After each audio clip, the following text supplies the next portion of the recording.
El rotacional de la velocidad de un flujo es igual a... No, este es un problema anterior.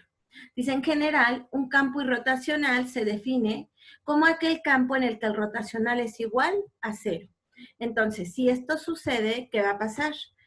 Lo que nosotros vamos a tener es efectivamente que debido a que este rotacional es igual a cero, va a existir una función escalar, y si lo comentábamos pero no lo aplicamos, tal que el campo vectorial original F va a ser igual al gradiente de ese campo escalar. Y también la afirmación inversa es cierta, es decir, que el gradiente de una función escalar va a ser igual a una función vectorial. Es decir, si f es el gradiente de una función escalar arbitraria, phi con segundas derivadas parciales continuas, entonces el rotacional de esa función a que va a ser igual a cero, lo cual nos indica que el rotacional de cualquier gradiente es nulo. En efecto, sea f igual al gradiente de esa función escalar. Dado que nosotros estamos diciendo que esta función, este gradiente es igual a esta función vectorial, entonces, ¿qué vamos a tener? Que esta función vectorial, si la suponemos en el espacio tridimensional con tres variables independientes, vamos a tener que la primera componente de esta función va a ser igual a la derivada parcial de phi respecto de x, que la segunda componente de esta función vectorial va a ser igual a la derivada de la función phi respecto de y la tercera componente de esta función vectorial va a ser igual a la derivada de la función escalar respecto de... Aquí está incorrecto. Vamos a corregir. Aquí, en vez de x en la última componente, debe de ser la derivada parcial respecto de phi respecto de quién, chicos. Z. De z. Entonces, esa es la corrección que vamos a hacer en esta tercera componente. Específicamente, lo que nosotros tendríamos es que el rotacional de esa función vectorial, que es esto, su componente yésima más la componente jésima más la componente késima va a ser igual a cero, o lo que equivale, considerando esto que nosotros acabamos de utilizar, es que sustituimos a F2, la componente segunda, por la derivada parcial de phi respecto de y observamos que las componentes de ese rotacional nos va a quedar en términos de la función phi. Y observen, derivada segunda de la función respecto de z y respecto de y. Observen que esta primera componente por el segundo sumando, vuelven a aparecer otra vez estas, ¿verdad? Estas derivadas, pero son sus derivadas mixtas. Y dado que estamos partiendo desde el principio del estudio de estas funciones vectoriales, que tenemos funciones continuas, estas derivadas mixtas tienen que ser iguales. Por lo tanto, esta componente yésima, ¿cuánto vale? 0. Lo mismo para la componente jésima, tenemos la segunda derivada ya no de f3, sino de phi respecto de x primero, después de z, menos la segunda derivada de esa función escalar phi, primero respecto de z, después respecto de x. Estas derivadas mixtas tienen que ser igual a 0. ¿Por qué? Porque estamos partiendo del hecho de que tenemos una función continua y como consecuencia estas derivadas mixtas tienen que ser iguales. Si recuerdan ese teorema, nosotros lo llamábamos justamente como lo menciona aquí el autor, el teorema de Schwarz, ¿cierto o no? Y lo mismo pasa con la componente késima.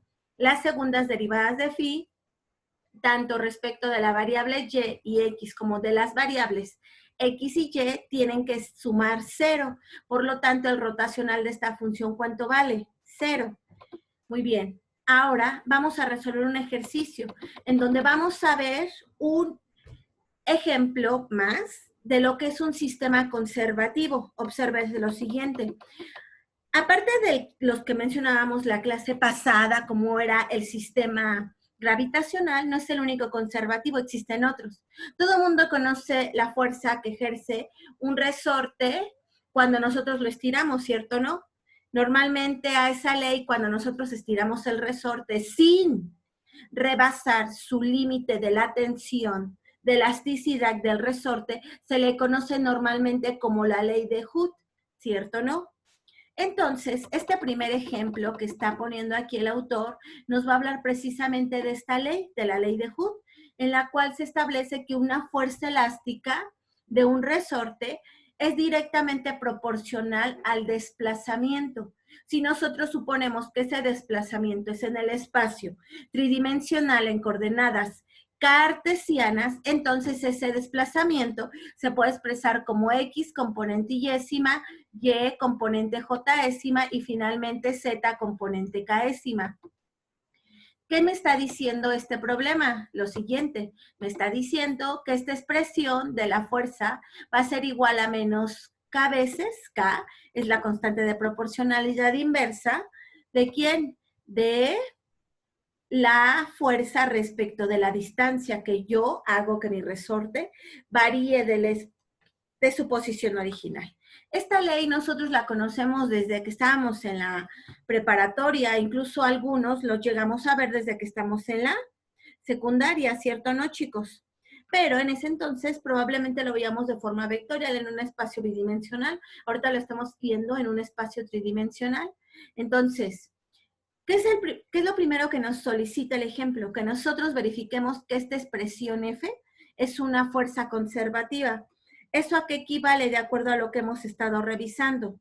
Eso equivale a que mi rotacional, ¿cuánto tiene que valer, chicos? 0. Que aquí no realiza el autor. Ahora, muy bien.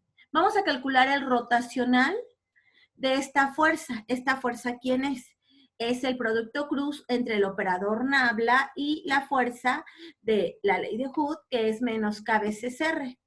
Eso equivale a calcular el determinante de las componentes y-ésima, j-ésima y k-ésima en el sistema cartesiano, las derivadas parciales en x, y y z de menos kx menos ky menos kz. Y esto, aquí el autor comprueba que cuánto vale. Obsérvese. Aquí nosotros lo vamos a hacer haciéndolo por menores y cofactores. Tomo la componente y-ésima, tapo la fila, tapo la columna y ¿qué obtengo? Que es la derivada parcial de ¿quién, chicos? De y de menos kz respecto de y. Como no depende de y, ¿cuánto vale esa derivada? 0.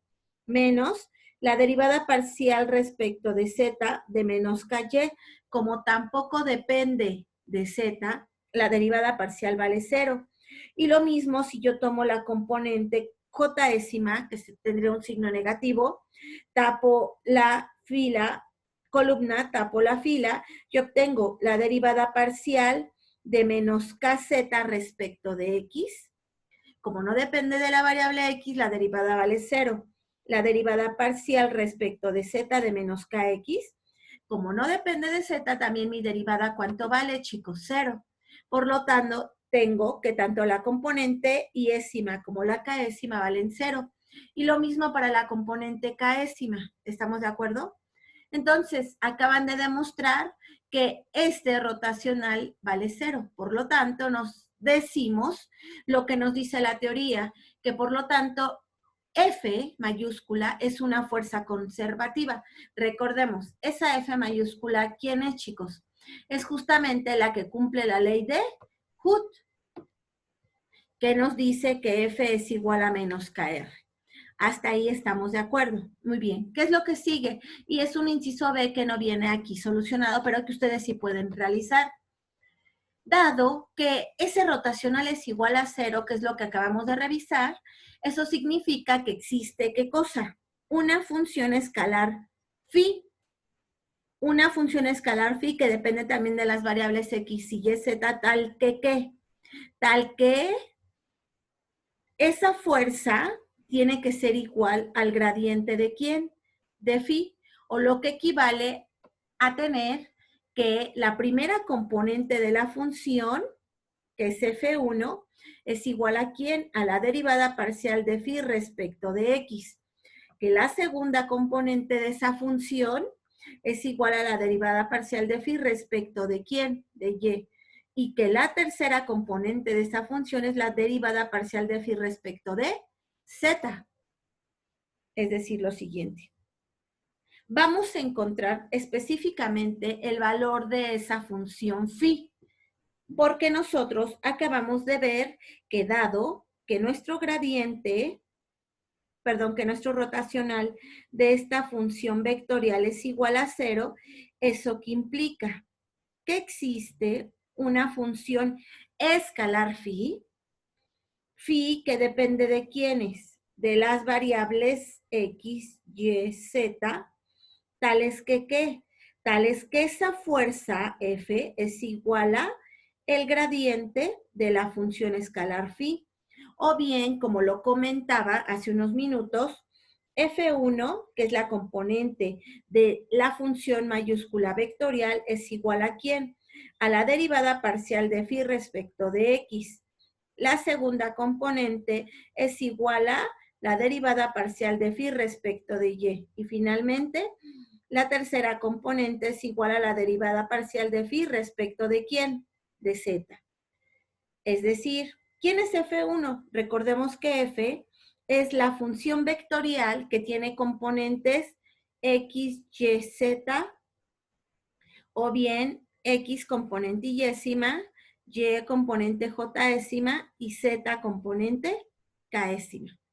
Es decir, las ecuaciones anteriores que revisamos equivalen a que x es igual a la derivada parcial de phi respecto de x, que y, que es la segunda componente, es igual a la derivada parcial de phi respecto de y.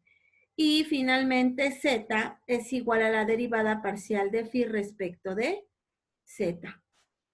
Voy a, así como derivo parcialmente, también existe un teorema fundamental que nos relaciona las derivadas parciales con las integrales de cierto modo parciales, que más adelante las vamos a conocer como integrales múltiples. Pero ahorita, observemos, voy a integrar ambos miembros de las tres ecuaciones por cada una de las variables. La primera ecuación la voy a integrar respecto de x, la segunda ecuación la voy a integrar respecto de la variable y la tercera la voy a integrar respecto de la variable ¿quién, chicos?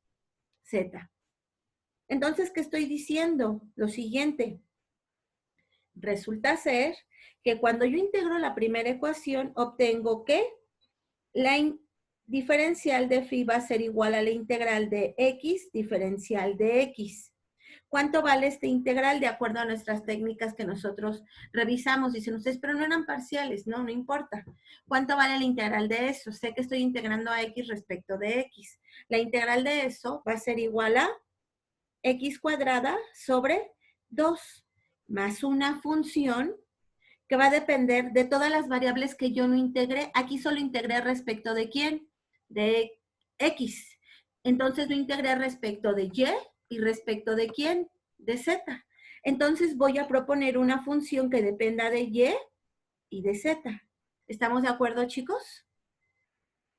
Hasta aquí, ¿alguna duda de lo que es? Integremos la segunda función. ¿Cuál es la segunda función? La siguiente.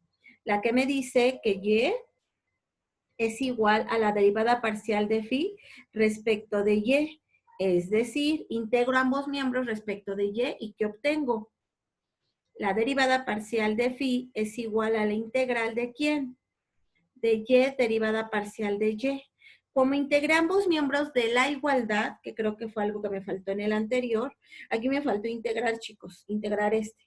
Entonces aquí acabo de obtener que phi, ya no concluí, de x y z va a ser igual a x cuadrada sobre 2 más la función que dependa de y de z. Vuelvo al problema en el que estaba, en este. Cuando yo integro en ambos miembros, ¿cuánto vale la integral del lado izquierdo? Phi.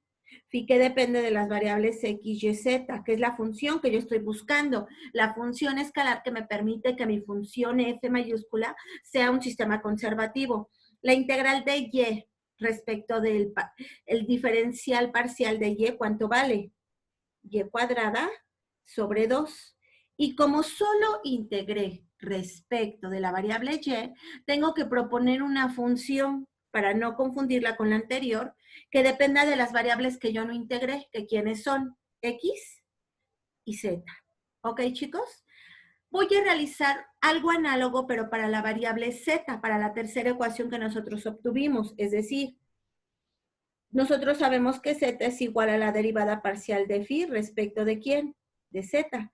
Entonces, ¿yo qué voy a tener? Que al integrar, despejo a diferencial de phi es igual a la integral, integro ambos miembros de z, diferencial de z. Integro esta ecuación también y ¿qué obtengo? Lo siguiente, que mi función phi de x, y, z va a ser igual a ¿quién? A z cuadrada sobre 2, más una función, para no confundirla con las demás, le voy a llamar h, que dependa de las variables que no integré, que quiénes son x y y. Muy bien. Hasta aquí. La suma de todos los términos que aparezcan distintos en las distintas integrales. Es decir, en la primera integral que obtuve, x cuadrada sobre 2. Entonces, en esta solución, ¿quién tiene que aparecer? X cuadrada sobre 2. Más, en la segunda solución que encontré, que mi solución de phi era y cuadrada sobre 2. Entonces, aquí pongo más y cuadrada sobre 2. Más la tercera solución que fue z cuadrada sobre 2. Entonces aquí tengo más z cuadrada sobre 2. Y en todas aparece una función que dependía de las variables anteriores. ¿Quién es esa función? En este caso específico, esa función va a ser una constante de forma general. ¿Estamos de acuerdo? Esta función es la solución de su sistema. Esa es la función que ustedes están buscando, tal que satisface lo que yo les comentaba. Es esa phi tal que el gradiente de mi función escalar, que es phi, tiene que ser igual a la función vectorial. Eso significa lo siguiente, que f tiene que ser igual al gradiente de la función phi. Pero ¿quién es f? Recordemos, x, y, z. Cuando ustedes obtienen el gradiente de esta función, recuerden que primero es la derivada parcial de phi respecto de x. ¿Cuánto vale esa derivada parcial? Cuando ustedes derivan parcialmente a esta función respecto de x, ¿cuánto vale?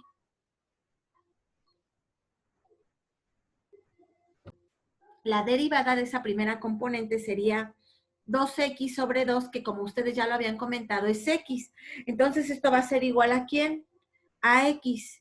La derivada de esta misma función que es phi, pero ahora respecto de y.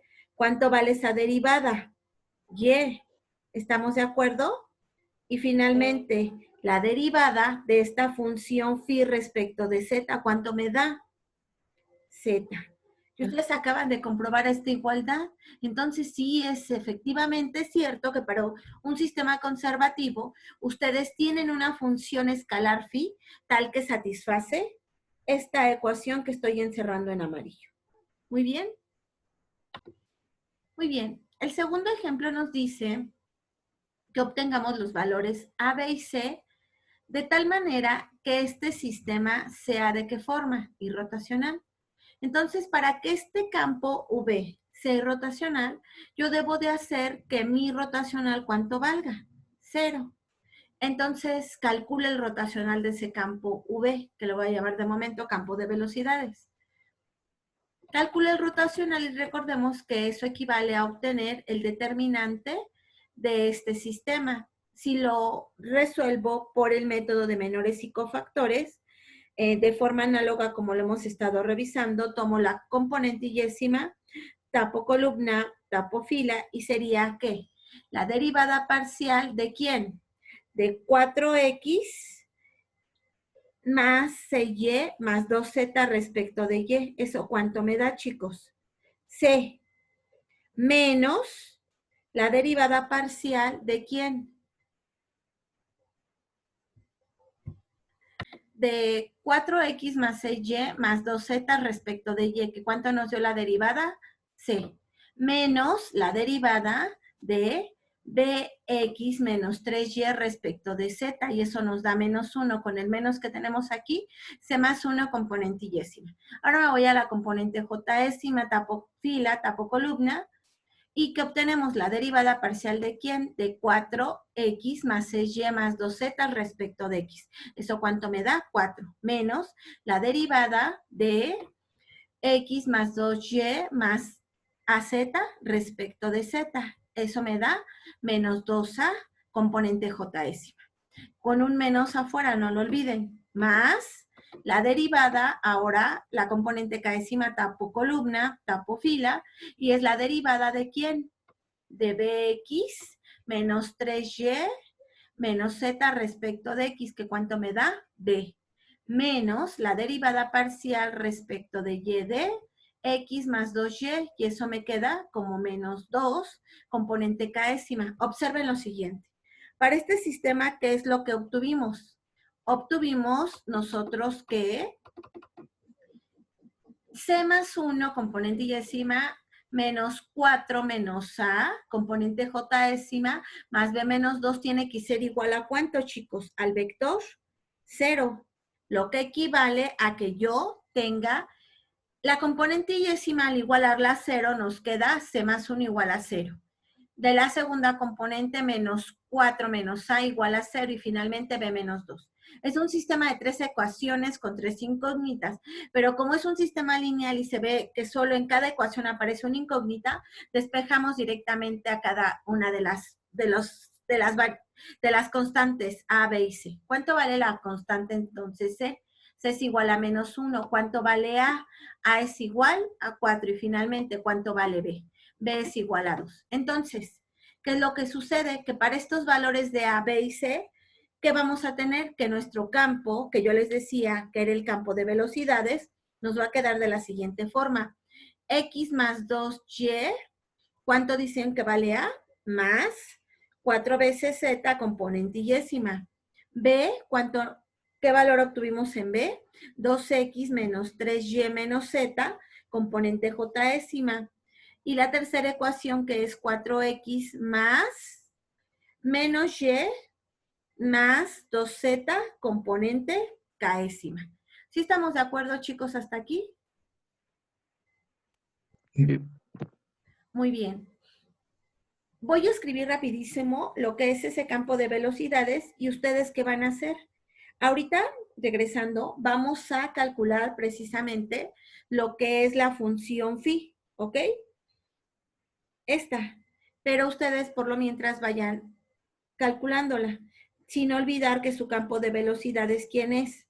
El campo de velocidades que depende de las variables x y y, z va a ser igual a x más 2y más 4z, 2x menos 3y menos z, 4x menos y más 2z. ¿Ok? ¿Sí estamos de acuerdo? Creo que todavía me da tiempo, chicos. Voy a continuar hasta que. Entonces, para ello, ¿qué es lo que pasaba? Recordemos, lo que tenía que pasar era que la primera componente, que es esta, es decir, x más 2y más 4z, ¿a qué tenía que ser igual? A la derivada parcial de phi respecto de quién, chicos? De x. ¿Sí estamos de acuerdo? Integro. Bueno, primero integro ambos miembros respecto de x y ¿qué obtengo? Lo siguiente, que la integral de la derivada parcial de phi va a ser igual a la integral de ¿quién? De x más 2y más 4z respecto de x. Pero no olviden que estamos integrando parcialmente. ¿Eso qué significa? Lo siguiente, que todo lo que no tenga x, que va a ser respecto de x, chicos, porque estoy integrando respecto de x, una constante. Entonces yo voy a obtener lo siguiente. Voy a obtener para la primera integral x cuadrada sobre 2. Para la segunda, 2xy. Y para la tercera integral, que es sería ¿cuánto? 4xz. Más una función que va a depender de las variables que no integré, que en este caso son y z. ¿Sí estamos de acuerdo, chicos? ¿Esto qué significa? Del lado izquierdo de la igualdad me quedó phi. Esto significa que por un lado phi de x, y, z tiene que ser igual a x cuadrada sobre 2 más 2xy más 4xz más una función que depende de Y y Z. Y voy a utilizar la misma hipótesis que utilizamos hace unos minutos. Que la segunda componente, recordemos que la segunda componente de nuestra función,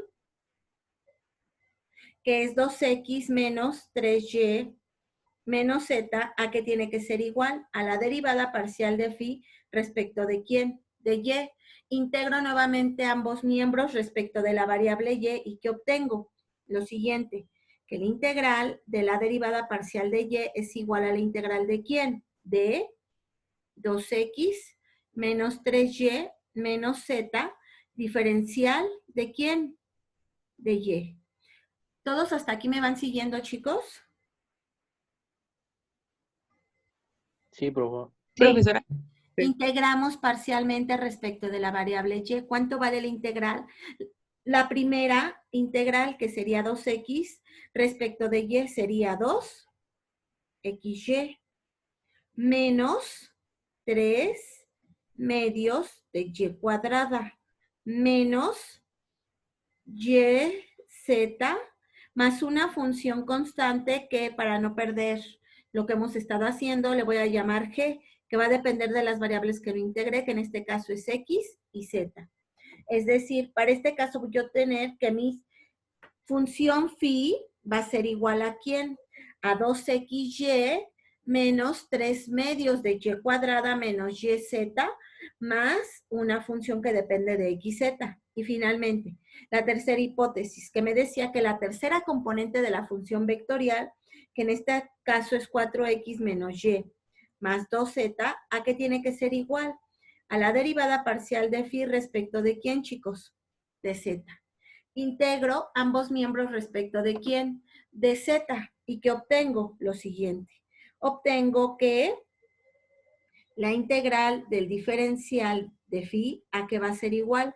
A la integral de 4x menos y más 2z, integral respecto de z, integro respecto de z parcialmente y obtengo 4xz menos yz más z cuadrada sobre 2, lo cual me queda únicamente z cuadrada, más una función que va a depender, le llamaba h, que va a depender de x y de y.